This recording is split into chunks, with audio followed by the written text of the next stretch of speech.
এই যে খুদ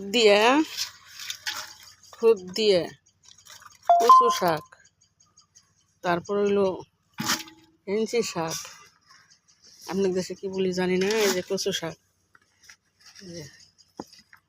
ওগুলো দিয়ে জাল দিব, জাল দিয়ে তারপরে চিন হাঁসিরে খাওয়াবো। জাল দিব, তারপরে চিন হাঁসিরে খাওয়াবো। কেমন হইব যারা যারা হাঁস পালেন কমেন্ট করে জানায়েন। এগুলা খাইলে কি হবে? এগুলা খাইলে কি ভালো হবে না খারাপ হবে?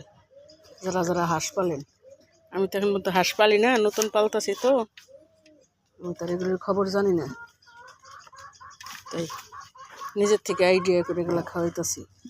কারণ চীন হাঁসে তো অনেক ঘাস খায়, তাই বলি যে রান্না করে পরে খাওয়াই। রান্না করে খাওয়াইলে তাহলে পুষ্টিটা বেশি হবে, এই জন্য রান্না করে খাওয়াইতেছি।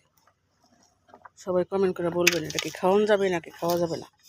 যারা অনেক হাঁস পালেন, যারা খামার দিছেন, আমি তো খামার দিই এখনও, পরে দেবো ইনশাল্লাহ, পরে খামার দেবো।